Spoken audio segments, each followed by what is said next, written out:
Hi, I just wanted to speak now about what everybody is speaking of with maybe a new type of politics in England and maybe worldwide, because I don't think the current system is working very well. We seem to be having a battle for the middle ground for politics. Um, and we seem to be, the Labour has its left-wing ideals, becoming very left-wing at the moment, and obviously the Conservatives have their ideals, although they're trying to reach the centre ground more, I believe, to cover some of the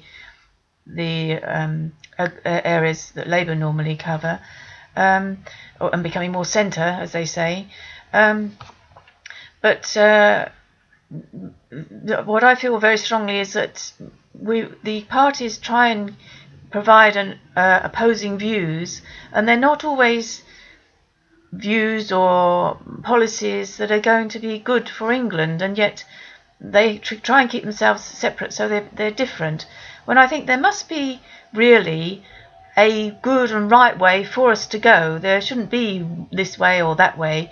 If we have the combinations of everybody's talent, without this need for dividing our thoughts or the policies, then I would have thought that would bring a more central ideal that everybody can follow and everybody can pull their talents in, and they may be more left wing or more right wing, but in the process of discussion and gaining full knowledge, there must be a way where there's the better way, the right way to choose, to make the decision. Because as I've mentioned before on other DVDs, I heard something on the radio where it was said that mankind is not very good about making decisions, and I would agree with that. And I think it's also partly due to the fact that we often cannot make a decision and are indecisive or make the wrong decision because we don't have enough information. And if we get more information, then we can make a better decision and come to a decision if we're indecisive. So my thought was, also I just wanted to bring to your attention as well that Aristotle, he said that democracy was actually as a corrupted form of polity, Polity. Democracy being the rule of the many by the few, which is what we have at the moment in America and various other countries, and polity is the rule of the many by the many. Now, we obviously, if we changed our system, we'd have to be very careful because we don't know whether it's going to work, and we don't know if, and we don't want to destabilise the economy, our economy anyway, in the UK. So my feeling is that we maybe have, first of all, a voting system that the government sets up, or I might try and set one up that we can begin to use if it becomes well known. But the idea would be is that we would have something a little like the change.org have for petitions, that you can petition the government for a particular policy you want them to take notice of, and that people vote for it, and once they reach if they get sufficient online petition signatures for those, then the government, I believe, does take notice. And I was thinking that perhaps we could have something like that, but maybe with answers yes or no, or even maybe more elaborate answers to that. But let's say it's a yes or no answer, for instance, even before the referendum, so that the government knew how the thoughts of the people were going. They could say, do you believe we should come out of the European Union? Yes, no. And people would tick it, click into the petition, click it, and say yes, no. And obviously, if it was a secure sort of site, it would be better perhaps than the polls, which I believe even the polls are being found as to not being very accurate. And also it's like the issue with the refugees. I was getting very upset because I felt the media weren't portraying a balanced view of the situation. They were saying yes, yes, yes, we should take more refugees. You know, they're in a terrible plight, etc. But it wasn't going into the actual realistic cost of it, and the fact that we're in dire straits with regard to the NHS and homes and that sort of thing anyway, and it was totally ignored. And I felt that although the Prime Minister was being pressurised to take in more, unfortunately, in my eyes anyway, he has been careful, and he may change that, and maybe it's for the best. Maybe we have no choice, because if the refugees come, and obviously they're in a terrible plight anyway, we have no choice. But you know, as we've seen, all the other countries now, they let the refugees, and then they put their borders up because there's too many and it's too strong. And obviously we don't know how many of these refugees are true refugees, or some are just immigrants that are coming in in the flood of it. So my point was, is if the governments, whichever government might be in, had this voting system, and we can have certain questions like that with regard to the referendum for Europe, even though it's not the official one, we still need that. Or, for instance, you know, do you think we should take in more refugees? Yes, no. Or maybe we could have like 20,000, 50,000, 100,000, unlimited. It could be more detailed than that, perhaps. Or, for instance, the Scottish question, do you... you know, even the Scottish could have a voting system where en masse the people could tick online that, you know, which on a question, do you believe Scotland should be independent? And you could even have one for the English part of Wales and Ireland, Northern Ireland, saying, do you feel Scotland should be allowed to become independent, or would you be happy for this? But perhaps you can understand the point I'm getting to, that we could have the governments could have an idea of what the mass of people were saying. So we're not strictly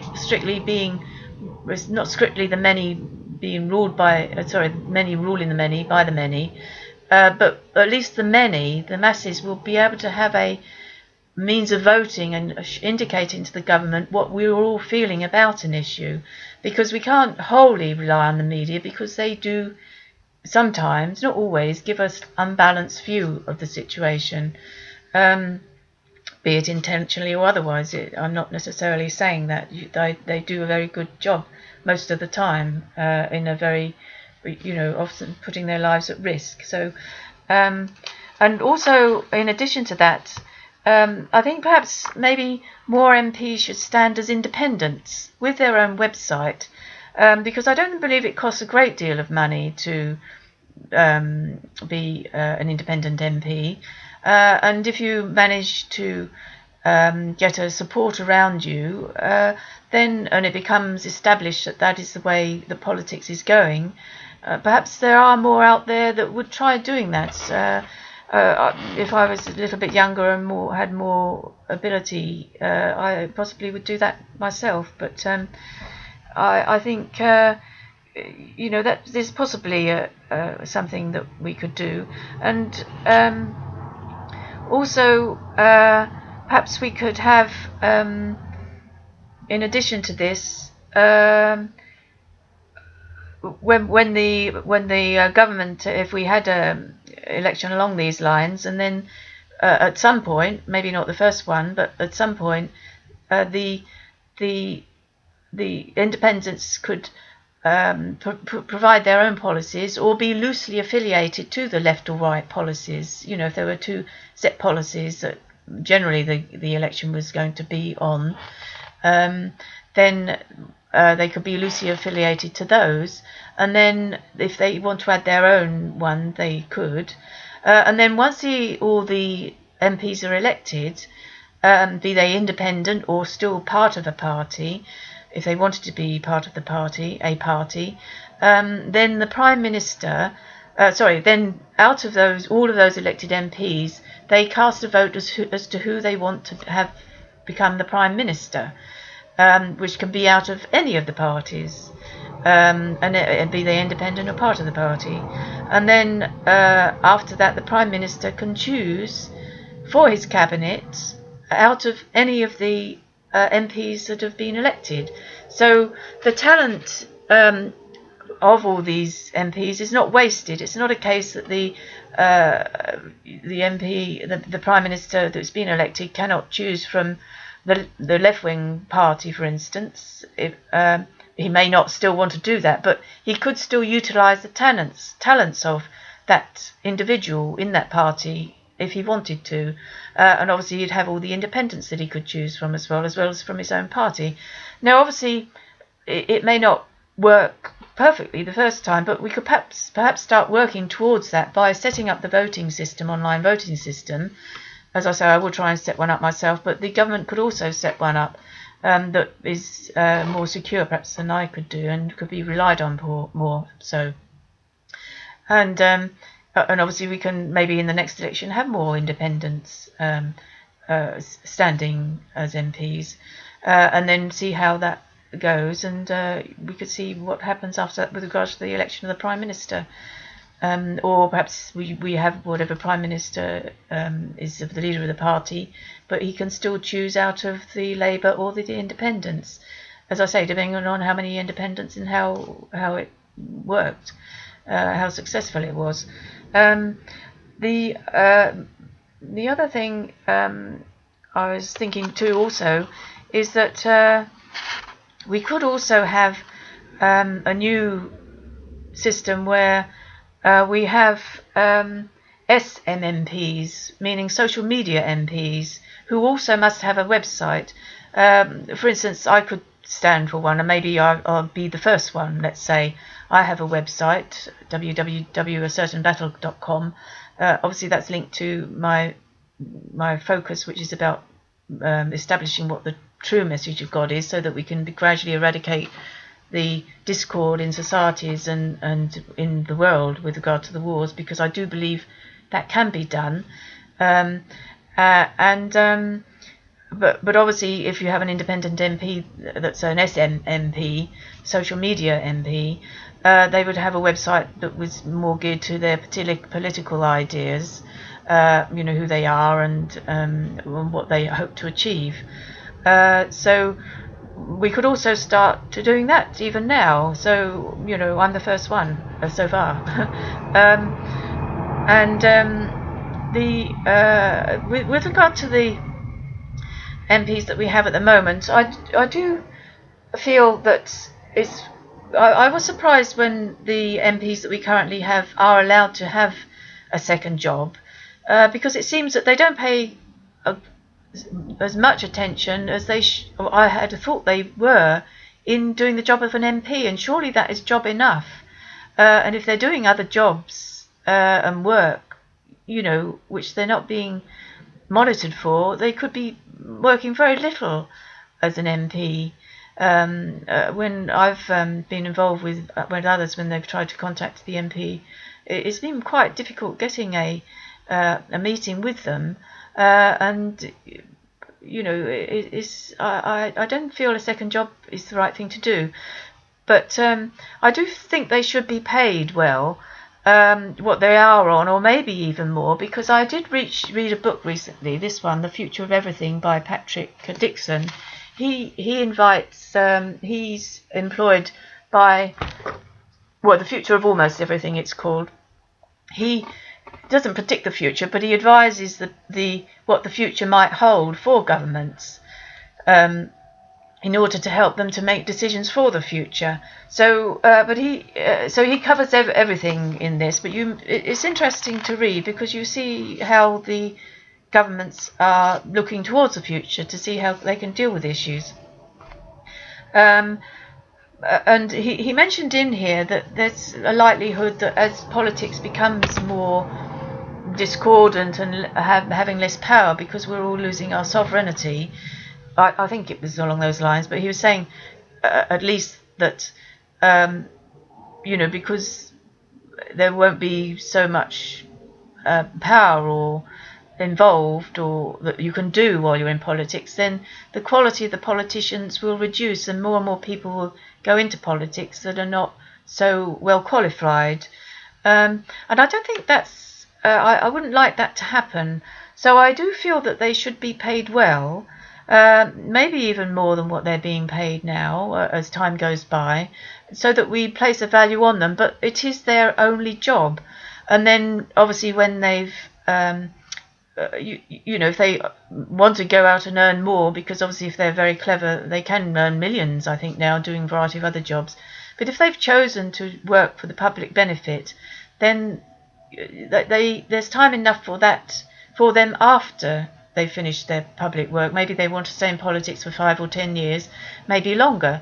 But if they want to earn a lot of money, making speeches and that sort of thing, the mere fact that they've been in a government, I believe, enhances their value, as I say, in the secular world or the non-public world or the private world, because they've been in Parliament.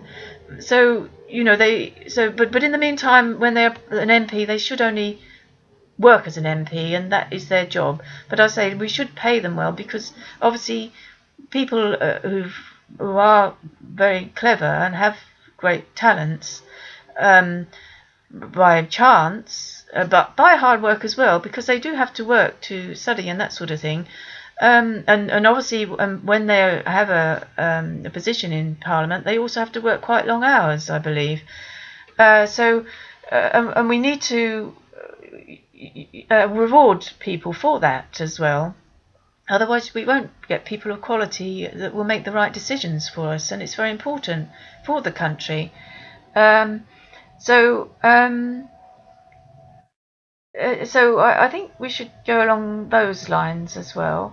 And the other thing I just wanted to mention, I think when we have an election, I think it's a case, particularly if we start changing to this system, in view of the recent Labour leadership elections, where many young people jumped in and became involved, which is excellent. But they're obviously going along the lines of very Labour left-wing ideas, where everything is giving to the masses, or taking from the rich and those that are wealthy to pay for people on benefit, or the social equality. There's one lady that I heard that said, she would be very happy, and she seemed a very reasonable lady who was Labour, and she says, I'd be very happy if you nationalise everything, or everything tomorrow. I'd be the happiest woman alive, or something along those lines. But I think either she, I'm not sure what age she was, I wouldn't like to say really, but she wasn't elderly, maybe around 40, something like that. But in the times of the 80s and 70s, when we had with a 3-day week and power cuts, because the unions, the coal miners' union, was going out on strike en masse when it was nationalised, because I don't know whether they heard at that time that the coal mines were going to be closed down, but I think it was even before that, but they were always going on strike anyway. And it was like a clash of the government over the unions.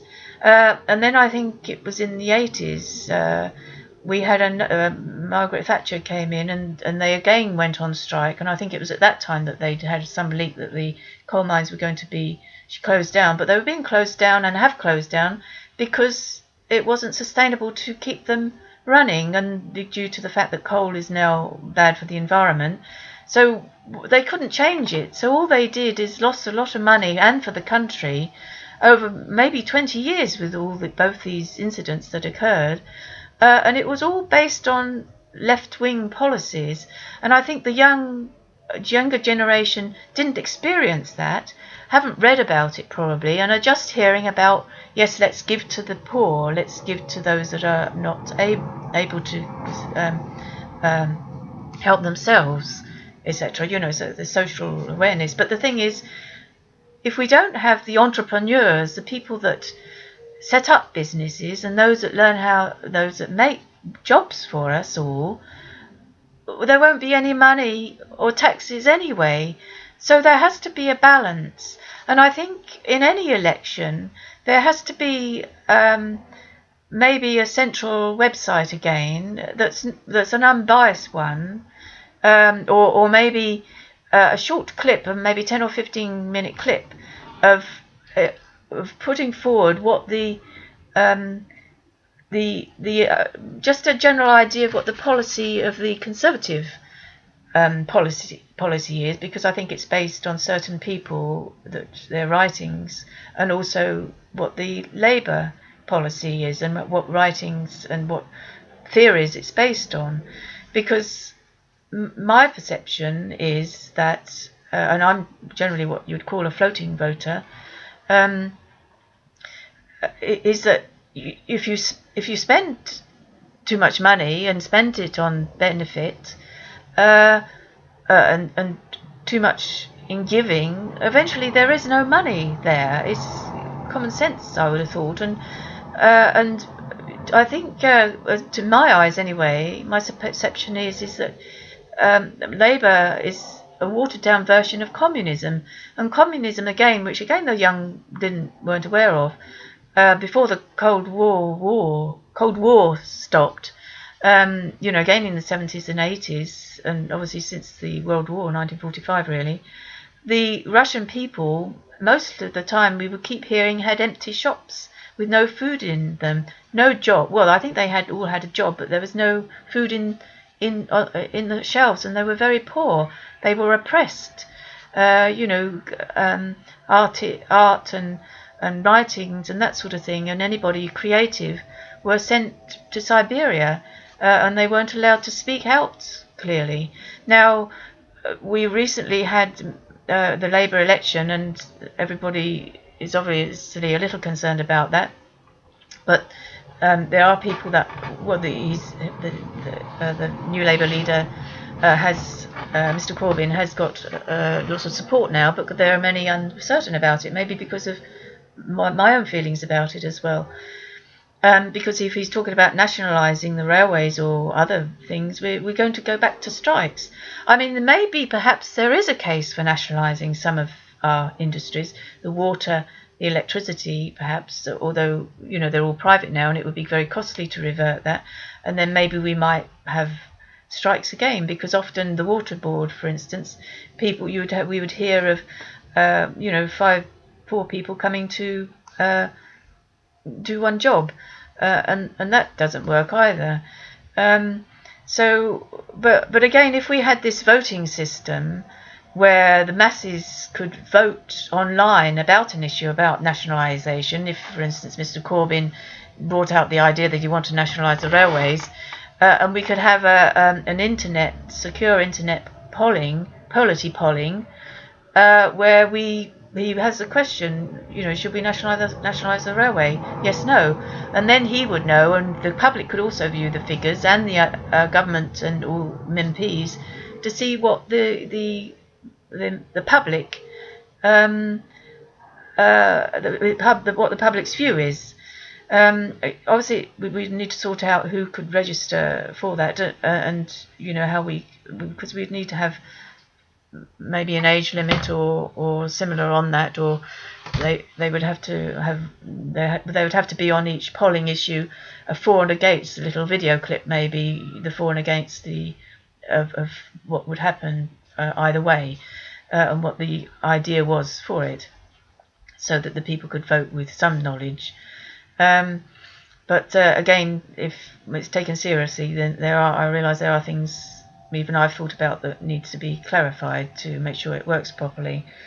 And also, so when in the recent Labour leadership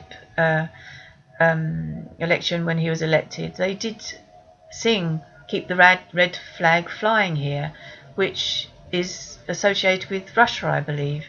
So, as I say, as in my perception, the Labour socialism is a watered down version of communism, and I think we need to move away from that, for it not to be communism, but more of this polity, where yes, we are all involved and we all are involved in the decision making process, and maybe there is more involvement, and obviously we still support those that have something less, but those that are being supported have to be there has to be some element of discipline or integrity there, because I've recently seen TV programs where people that are on benefit, they have 2 or 3 dogs, they're smoking, they're drinking, they're very overweight, although obviously that can be due to a medical condition. But there was a young couple that were quite overweight and had gone to a food bank.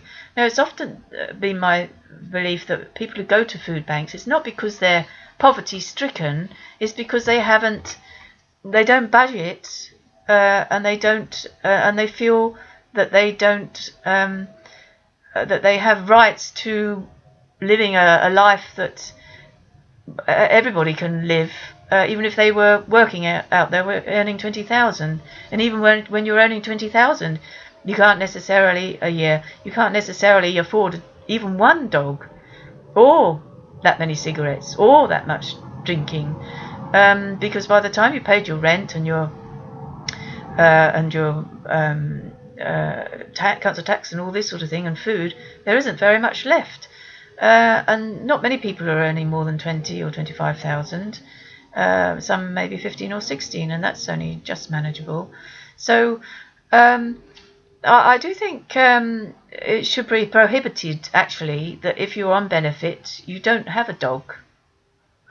Certainly, a cat may not be quite so expensive, but and if you're smoking and drinking and you haven't got money for food, then that's down to that person. I'm not sure that it's a good idea that money payments, rental payments, are paid to by the benefit recipient, because it seems that, if it's not paid and then they're thrown out of their home because they spent it on other things, then they're out of a home, and then we've got a situation where we've got more people on the street and they're applying for homes again. So there's a lot to be thought of there, really. And as with regard to the Scottish National Party and Scotland, I do think that they with their uncertainty that they're bringing in to the matter, having had a referendum already which should have resolved the issue, I think we should actually now, even leading up to the next election, start maybe stating to them that yes, all right, they can have another election, one more referendum, that we start thinking along the lines as to what will be offered with regard to the bank, whether they're allowed to use the Bank of England and the pound, which I think was one of the key issues, and any of the other key issues like Chiden, for instance, and that those issues are established even before we get into the referendum. So these things are known to the English people and the Scottish people as to what the real effects will be, because I don't feel that I, as an English person, should have to take responsibility of what the Scottish people might do with their banking system and their taxes, particularly as they are also very left-wing. They want to give, they obviously have more taxes at the moment from us than is their fair due, I believe. And if they're wanting to be independent, they should just be relying on their own taxes, really, if they're becoming independent, and their own bank. So maybe they need to think along the lines that perhaps, they may have to do that. And then if we have a European referendum, and we come out of Europe, then let the Scottish National Party decide on whether they want to then apply to Europe to see whether they'll be allowed in Europe, and what the situation is with their being able to use the euro, and we would have established what the England would allow for them with regard to the Bank of England, and then they can put it again to the Scottish people as to whether they want to become independent. because I do understand, it's nice, it's good, that they want to be independent. I've never really thought of the Scottish as being different to us. I thought we were all the same. Obviously, they've become very nationalistic now, and we're not allowed to be nationalistic. The English, if we're nationalistic and say too much about England, we're reprimanded or told not to speak, and yet, Mr. Cameron's spoken about as being very arrogant for different things, and it seems very unnecessary and aggressive, unnecessarily so, because all we want to do is come to a right decision for the country. We don't want to destabilise Scotland. We don't want to hinder them if they want to be free, but we don't want to be destabilised, nor do we want to have to be responsible for Scotland if it, as it goes through its own way of doing things. But then if it comes into difficulty, we don't want to have to cover that cost. It will be a constant worry and burden, and how can we go forward? So I just ask that Scotland and the Scottish people think along those lines as well, because we're not calling anybody arrogant, I don't think, in Scotland. We're just trying to resolve the situation, and obviously the government has a lot of problems with the refugee issue at the moment, we need to all pull together really to an extent, if we want to be free, then we be free. It's like with Europe. If we want to be free, let's be free, and we have to take the responsibility for that. But then let's not be fearful. Whatever happens, and we can still, there's always seems to be a new way of doing things, and we always grow and develop. There was another book I had, The Case Against the Global Economy. I read this some time ago, and a turn toward the local. Now, I'm not sure if it's still in print, and I need to read it again because it was some years I read it. But it's really about, we become more, our economy has become more localized. But I don't think that would work wholly. But it may do partially, perhaps. And I do think actually that we possibly need to bring ID cards, because I have suggested on one of my other video clips that with the refugees, we need to issue them with pass cards for a temporary period, 2 or 3 or 5 years, that they can then apply and use to get work outside of the UK and Europe even, and it's recognised as such. But I think, and that we could also then identify them if there are any terrorists within them that somehow slip through. We have them. There's a monitor there. But I think perhaps at some stage we may have to have security cards or an ID card, as Spain does and some other countries do, because I don't see why we should be so fearful of having our identification there if it's going to protect us. If we have nothing to fear, why do we want to? If we're not doing anything wrong, why are we fearful of it being available? Obviously, if we suddenly had a great dictator, that might be a difficulty. But let's not think along those lines. Maybe we'd have, we have geniuses in computer systems. We would get somebody to disembody it all, and we just all become individuals again if that happened. Perhaps, who's to say how the world will go forward? I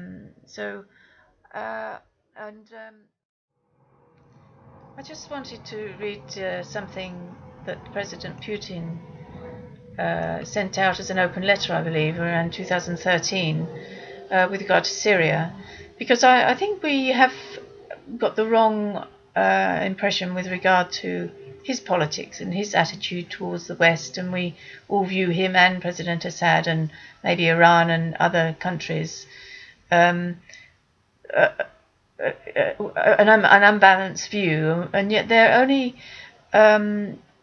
people with just a different thought process or experience in life, but they're still humans, probably wanting the same peace as the rest of us and prosperity. So I just read you part of it. so that you can see what you think, and perhaps that we can all begin to strive together to this new polity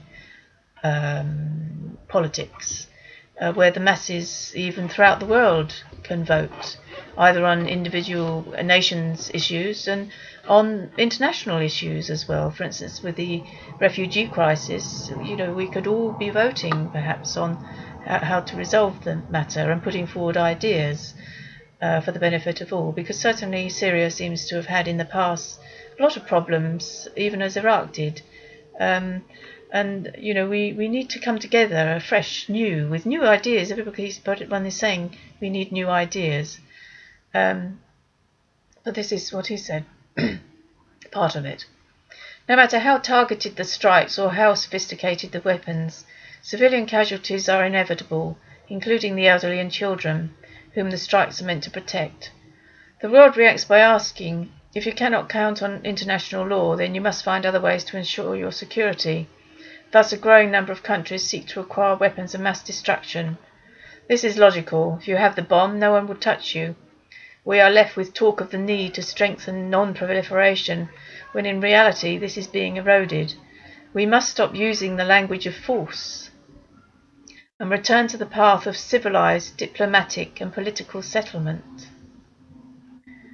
President Obama, I welcome the President's interest in continuing the dialogue with Russia on Syria. We must work together to keep this hope alive. As we agreed to at the Group of 8 meeting in Lough Erne in Northern Ireland in June, and steer the discussion back towards negotiations.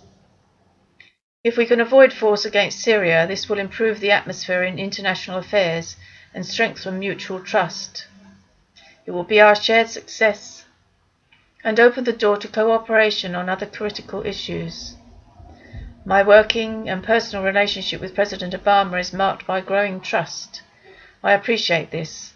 I carefully studied his address to the nation on Tuesday, in 2013 this was, and I would rather disagree with the case he made on American exceptionalism, stating that the United States policy is, in quotes, what makes America different.